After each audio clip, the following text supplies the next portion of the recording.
Good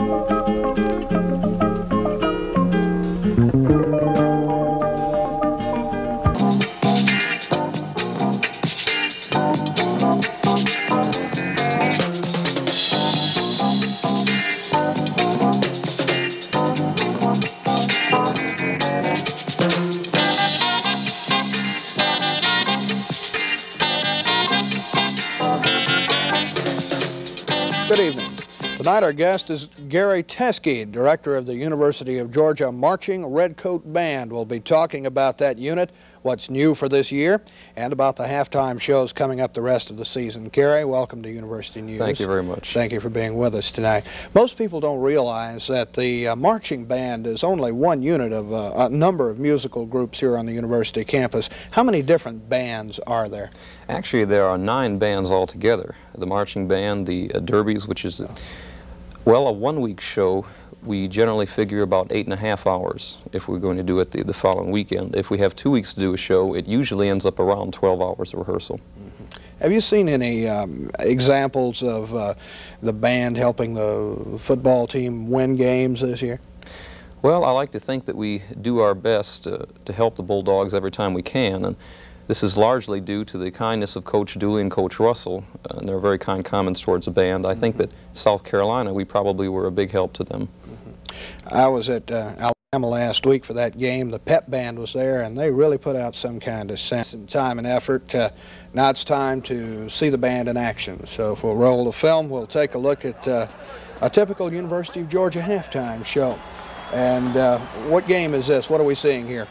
This is the Clemson game.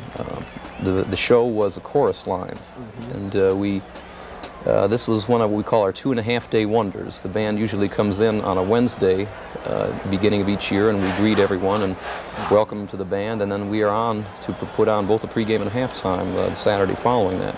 So we have, actually it comes to 10 and 12 hours of rehearsal a day for those 2.5 days in order to do it. I know the Clemson game, the weather wasn't really outstanding. Of course, that points up the fact, I guess, that you practice all week long, and if it comes a downpour during the game, the band still goes on the field, right? Right. I guess we're sort of like the mailmen. Come rain or shine, we'll be out there and doing it. We have raincoats, and we generally use the raincoats when things get really bad. But the spree of the band is so good that I think if it was the middle of a hurricane or a tornado, they'd want to go out and march the show anyways. The dancing girls in front of the band now, are they called Georgettes? What's that unit and its function? Well, we are extremely fortunate. One of the things I think that has given us the stature as one of the finest bands around in a very short time has been the absolutely superb work that Mrs. Phyllis Dance has been doing with the auxiliary units. She is the supervisor of all auxiliary units, and they consist of the Bulldog banners, which are large flags. Then the Georgettes are the precision dance corps, and then the majorettes. And there are 16 Bulldog banners, 20 to 22 Georgettes, and then 10 majorettes. They work very hard. They spend a lot of time, and there's absolutely an unbelievable amount of competition to get into these groups. Now, Chorus Line was one of the more popular Broadway musicals. Can you give us a little background on that show? Well, this was a bit of an experimental show for us in that rather than ending the show with very large geometric drills and designs which are geared primarily for the upper bleachers, we decided to end the show, the finale, with a dance, which was choreographed to be done in unison with both the girls and the band. So all of the auxiliary units and band had a pretty much equal part in this show. The opening drill that we're seeing here is pretty much straight forward across the field drill. And they'll turn around and go into a ballad version of What I Did for Love, and it will come back to a concert formation center field where the finale and dance occurs. The dance is to the tune I Hope I Get It, which is a really up-tempo, very likable song. Now, when the band's on the field, are you out there with them? Have you got student directors, or how does that work? Well, we're extremely fortunate here. We have two very fine drum majors. Ronnie Yonkers and Lord Kinney are extremely fine drum majors, and we always have had good drum majors. They do the conducting on the ladders. We also have 4 rehearsal assistants this year, which are a new thing we've added and have helped more than I can even say. They're just absolutely indispensable to the band. And if we need extra conductors for, sometimes the formation spreads out so far across the field that the students can't see the conductor, so we might add a couple extra conductors in the end zone to make things a little more visible.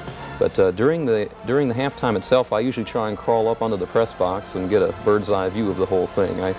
My job is really done except for the praying up there. Yeah. Well, we're seeing these films shot from a press box angle. Do you get these done for every game or the home games? Or Yes, for each new performance, we try and have a color movie of it, and we also videotape each performance. And these go into our band archives and are used extensively by marching band techniques class, which I teach as examples. And we also use it for judging our performance from year to year. And very significantly, the videotapes we get of ourselves and other bands are sort of like a scouting report. We pretty much know in advance, since we play the same teams every year, what we can expect to face with another band each week. So I think similar to a football team, we'll gather around with a cup of coffee and look at the scouting reports of a certain band, and we'll know what to do. It will make us come out very well. Do you go into a halftime show with a competitive atmosphere? In other words, do you go out trying to outdo the other band, trying to beat the other band at their own game, so to speak? Well, I think most band directors in the business realize that there is a definite competitive angle there, and students especially get really fired up for the competitive aspect. It's with the nature of the football game and the audience, it's really difficult not to have a rather definite competitive interest. But the beautiful thing about the bands, I think, is that we can go out and do our best, every last bit of effort, and yet after it's over we can go and shake hands with the other bands and be as gentlemanly as possible. So it's kind of a nice thing that the football team really isn't allowed to do that, but I think we're able to have a spree and relationship with opposing bands. It's quite good, but very definitely we don't want to go out and perform and be outdone by anybody if we can certainly help it. You also have very few injuries, I would imagine, not like a football team. Well, we don't have as many as a football team, but surprisingly enough, we always incur a few. Yeah, mostly in the line of twisted ankles. And during the 2.5 days of band camp, it always seems to be the hottest of the summer during that time. And we have a lot of cases of heat and sunstroke and that type of thing. And sometimes in the stands, the uniforms are a heavy wool uniform, and we have even a temperature. When it gets to 90 degrees, then we all take off the coats and have white shirts underneath. But right around the 88, 89 degree mark, it gets a bit hot in the stands with those things in. I can imagine.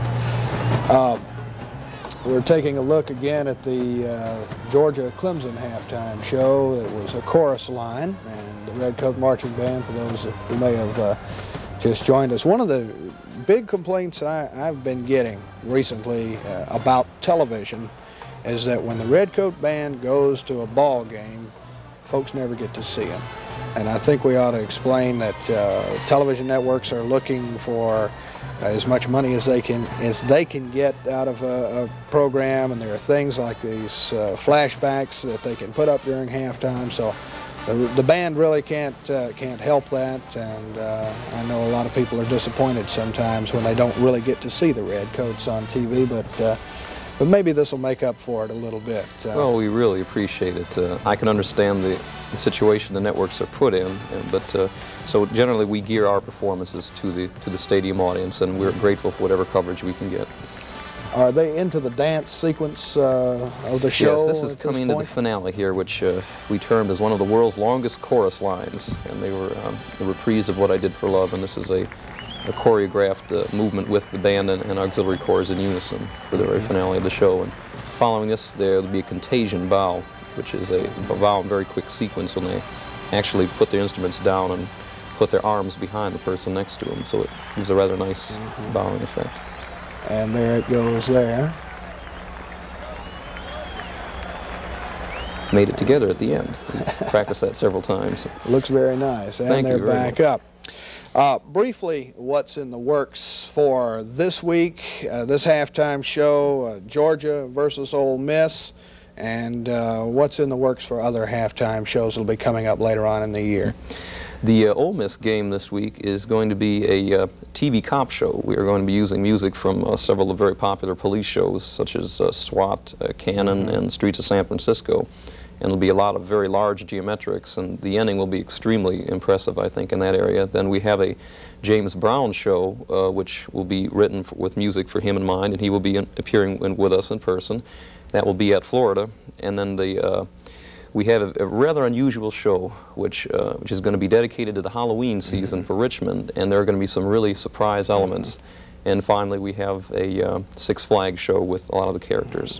Thank you for being with us. Our guest this evening has been Gary Teske, director of the University of Georgia Marching Redcoat Band. I'm Norman Bassett, Jr. for University News. Good evening.